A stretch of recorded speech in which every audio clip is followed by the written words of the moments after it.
vamos a compartir con ustedes esta temática que nos corresponde, que es aspectos psicológicos de la obesidad. La salud desde una perspectiva integral considera al ser humano en sus dimensiones biológica, psicológica y social. La obesidad, que es un tema que corresponde y lo hemos estado viendo desde todas las disciplinas, pues no es la excepción. Existen componentes específicos psicológicos muy relacionados al tema de la obesidad. Son diversos, son muchos, pero los podríamos agrupar en tres y cada uno de esos pues tiene sus propios indicadores. Uno de ellos son los aspectos emocionales. En los aspectos emocionales destacan lo que es autoestima, ansiedad, depresión, que están muy relacionados al tema de la obesidad. Los hábitos, específicamente los hábitos de alimentación por horarios, cultura y también la percepción de la ingesta.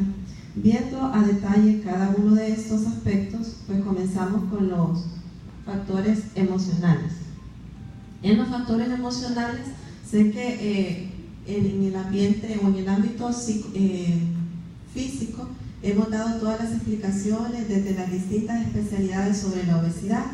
En el caso del ámbito psicológico, la relación de la alimentación con nuestras emociones data y nos remonta hasta nuestro periodo donde nosotros comenzamos, ¿verdad?, la interacción social con nuestros primeros años de vida, porque las personas pues podemos nosotros identificar el sistema de comunicación de un bebé siempre va a ser el llanto cuando necesita de los cuidados.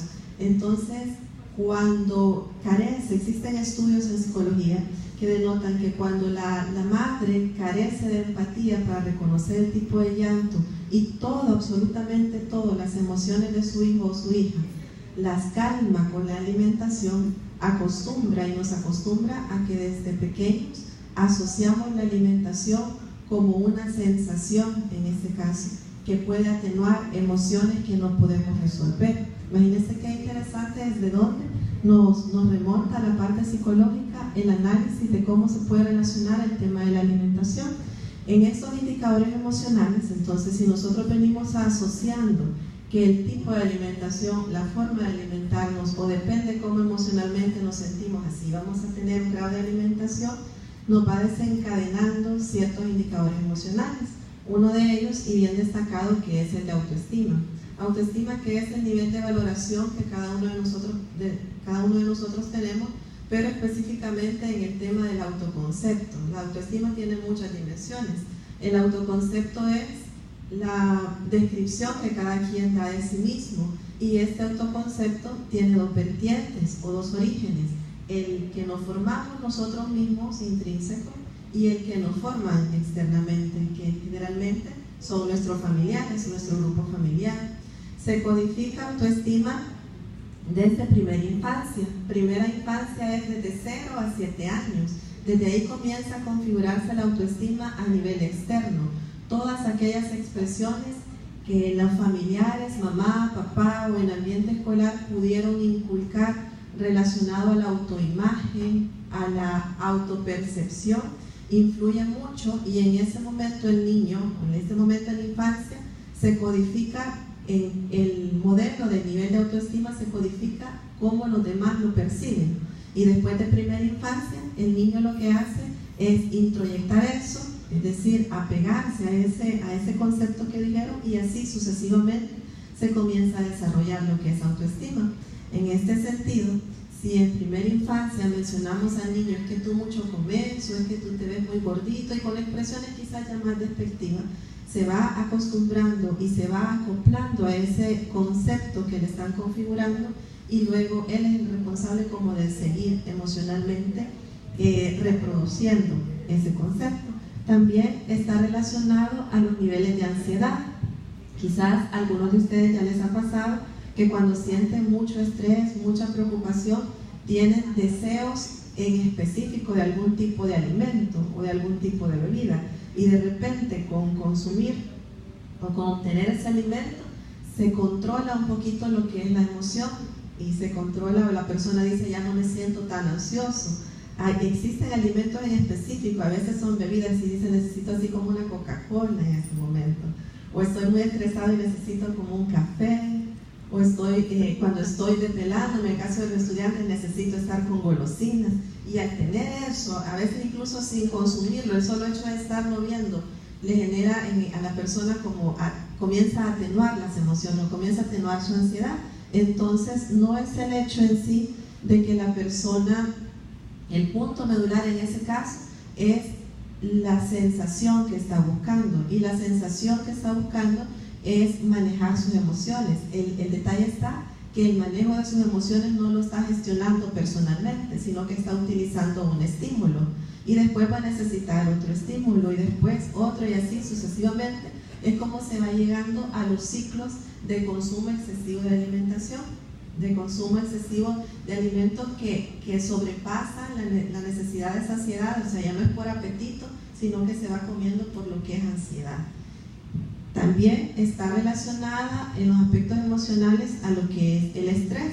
El estrés se puede diferenciar de la ansiedad porque el estrés es una respuesta normal, completamente normal, que las personas tenemos. Cuando es en el tiempo, cuando esa respuesta es sostenida, entonces se le conoce como estrés. Por ejemplo, en este momento podría venirse alguna situación de nuestra misma naturaleza, podría temblar altamente, ¿verdad? Entonces, todas las personas aquí sentiríamos el mismo estímulo, el mismo temblor, pero cada quien va a tener una reacción completamente distinta. Algunos quizás se paren, otros quizás puedan alarmarse, querer salir, otros se quedan esperando que pase. El estímulo es el mismo, pero la respuesta que damos es lo que nos hace distinto. Entonces, en esa respuesta es donde está implícito lo que es el estrés. ¿Qué hacemos cuando nosotros estamos estresados? Como nuestro componente o nuestra área de supervivencia es completamente natural, siempre por reacción normal de nuestra estructura psíquica, ante todo lo que se perciba como una amenaza, vamos a querer buscar como una vía de evacuación, algo que nos haga sentir completamente opuesto a lo que estamos sintiendo. Si por ejemplo, ¿verdad? Veo que aquí quizás habemos en el público muchas personas que son estudiantes. Entonces, si por ejemplo ustedes tienen un parcial, que el parcial les genera así como una gran tensión, preocupación, el parcial, digamos, es el estímulo. El estímulo va a seguir siendo el mismo, comamos o no comamos, ese día, esa hora nos van a hacer ese parcial. El detalle es qué vamos a hacer para manejar ese estrés ante ese estímulo que vamos a tener. Y la alimentación siempre está relacionado, el tipo de alimentación, o nosotros lo podemos ir denotando en cada una de nuestras actividades que realizamos. Siempre existe un tipo de alimento y siempre estamos como predispuestos. O si no, imagínense ustedes haber venido acá a esta conferencia, si son las 7 de la noche, termina y nos despedimos y no hubo refrigerio. Lo primero que nosotros pensaríamos, ¿y qué pasó? ¿Verdad? Nosotros pudimos pagar una tarjeta y no nos dieron nada. Siempre estamos como predispuestos con el tema de la alimentación. Luego, el siguiente indicador emocional es con la depresión. La depresión, que se conoce pues como un estado de tristeza. Tristeza todos tenemos, pero vamos al mismo parámetro, el tiempo. Cuando sobrepasa 3, 6 meses ya se considera una depresión, que existen 3 niveles: leve, moderada y mayor. En estos 3 niveles pues existe una irregularidad en la alimentación, en ocasiones un exceso de apetito y en ocasiones pues desciende. Entre los factores de los hábitos, relacionados a los hábitos que psicológicamente nosotros hacemos, un hábito es una conducta que repetimos constantemente y que se vuelve parte de nuestra cotidianidad. Entonces, estos hábitos están relacionados a la obesidad por las elecciones, gustos e intereses que nosotros vamos situando, y cómo nosotros con estos hábitos en ocasiones modificamos horarios o modificamos tipos de alimentos con el fin de estar siempre correlacionado a los factores emocionales. Es decir, posiblemente tenemos la capacidad de nosotros de regular fines de semana, por ejemplo, el tipo de alimentación, pero por hábitos quizás nos programamos a que fines de semana comemos fuera o fines de semana comemos comida rápida. Entonces esos hábitos nocivos para la salud están muy relacionados psicológicamente a la obesidad. Y algo muy importante y algo que se puede destacar mucho que está relacionado psicológicamente es este tema de la percepción de la ingesta. Y esto nos lleva a explicar algo que es propiamente de nuestra área clínica, ¿verdad? Que son los procesos psicológicos. Los procesos psicológicos se dividen entre los básicos y los superiores, pero los que están relacionados con el tema de la obesidad, podríamos mencionar los factores cognitivos. En los procesos psicológicos cognitivos está lo que es la percepción, la sensación, lo que nosotros percibimos, eso nos va a generar una respuesta. En la obesidad, por ejemplo, cuando alguien tiene pues sobrepeso, tiene ese consumo excesivo de alimentación y le servimos en un plato pequeño, puede ser la misma cantidad de un plato grande, pero la percepción que va a tener en ese momento va a ser, bueno, no me voy a llenar, voy a necesitar comer más, y esa percepción lo va a hacer en algún momento generar un consumo a mayor, y ahí pues se va comenzando lo que es el aumento, el incremento del peso, no por un factor de qué estamos comiendo, de a qué hora, de cuándo, sino por la percepción que nosotros tenemos, o sea, algo muy interno. Asimismo también las sensaciones. Nosotros los seres humanos, pues siempre desde infancia nuestros procesos sensoriales se encuentran activados y siempre estamos buscando el sentir.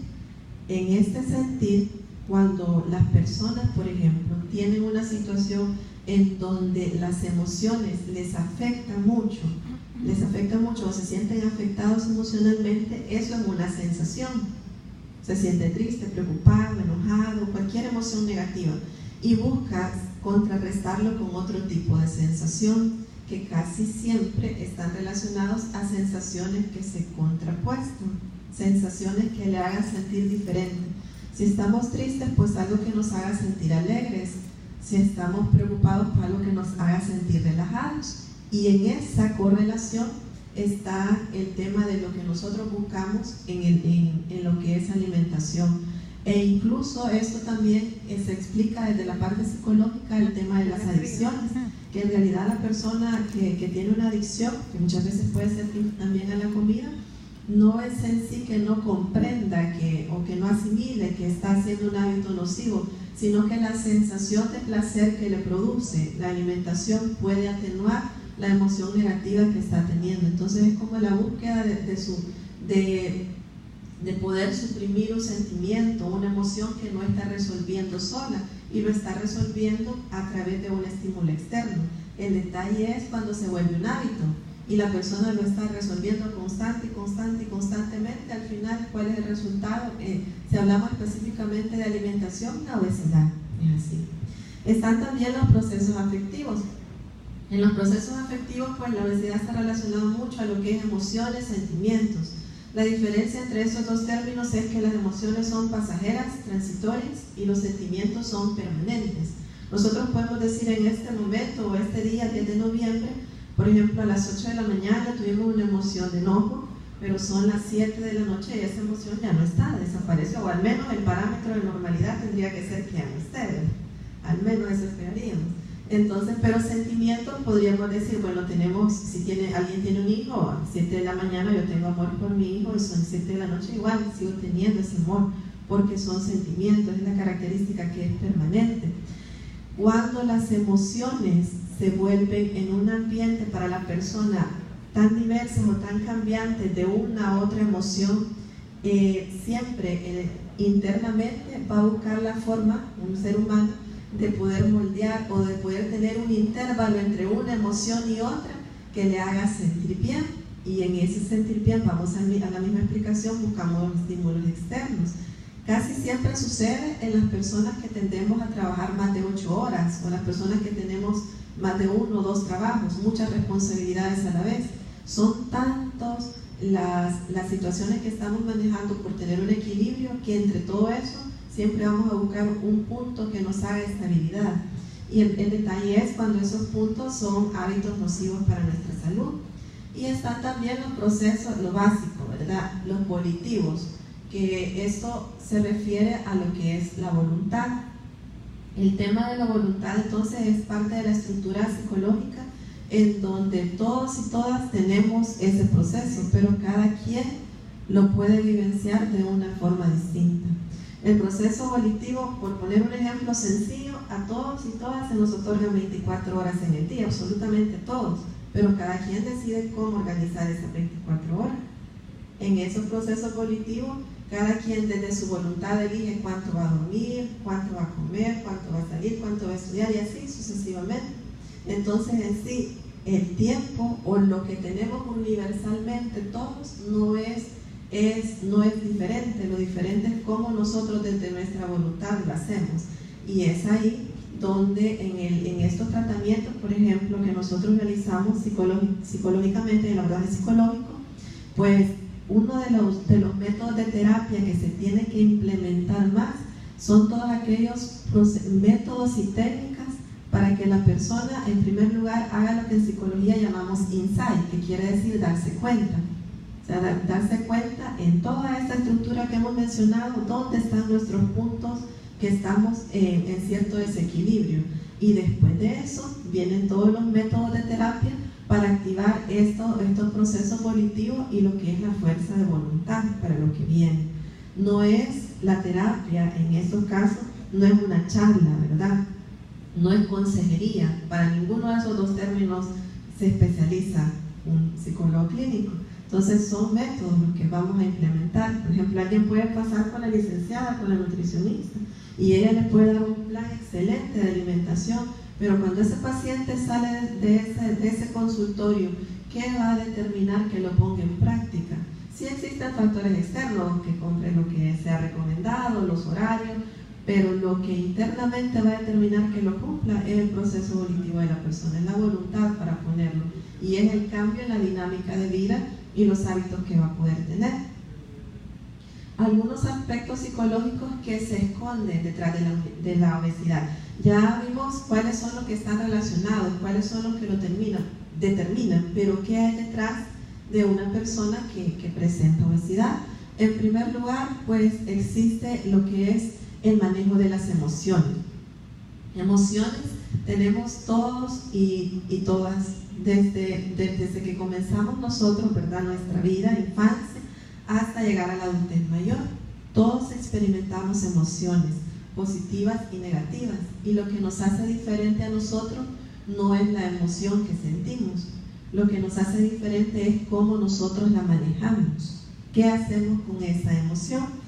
Si nosotros podríamos hacer una analogía y poner un ejemplo básico del manejo de las emociones, usando las personas acá en la primera fila, solo como un ejemplo en el manejo de las emociones. Si entrara alguien y estuvieran ellos solos en una habitación o estuvieran en un salón, entrara alguien y los tratara mal o insultara a estas 5 personas, el estímulo es el mismo, ¿verdad? Lo que les dicen, se lo dicen en general. En el manejo de las emociones, quizás algunos de ellos se enojan y le responde el doble de lo que la persona dijo, quizás otro reacciona, se pone a llorar, quizás otro se queda callado y dice, bueno, ya se va a ir, otro se levanta molesto. En fin, cada quien tiene una reacción diferente. ¿Qué es lo que hizo la diferencia? ¿Quién llegó y les hizo sentir algo? ¿O quien estaba del otro lado y valoró cómo manejar lo que estaba pasando, su reacción? La diferencia entonces es la reacción que nosotros tenemos. Ese es el manejo de nuestras emociones. Es aquella capacidad que la persona va a tener para, en primer lugar, reconocer su emoción y luego qué va a hacer con ella. No es no sentir, porque eso no es humano. No sería normal decir, mire, usted va a ir a un tratamiento para nunca más tener enojos. No sería normal decir eso, y no sería terapéutico. O sea, el punto es, bueno, va a tener muchos enojos de aquí hasta que envejezca, pero va a aprender cómo manejarlo, cómo no afectarse a sí mismo y cómo no afectar a los demás, cómo aprender a expresarse sin afectar, porque tampoco manejar es quedarse callado, sino saber elegir cómo, cuándo y de qué forma. El manejo de las emociones está relacionado al tema de la obesidad, por siempre buscar aquellos elementos externos que nos hagan sentir distinto a las emociones negativas que podemos estar presentando. También detrás de obesidad hay rasgos de personalidad como lo que podríamos decir impulsividad, personas altamente impulsivas, personas altamente apegadas con un deterioro en autoconcepto, rasgos de personalidad también de personas que tienden siempre a buscar que externamente o poca independencia en sí mismo, buscar siempre que factores externos nos hagan sentir bien. Está muy relacionado a conflictos no resueltos. Los conflictos no resueltos son aquellas experiencias que la persona, cualquier persona ha podido vivir y que le marca negativamente. Entonces, en esos conflictos no resueltos, casi siempre está relacionado, por ejemplo, al tema de autoestima y lo que codificaron en la infancia.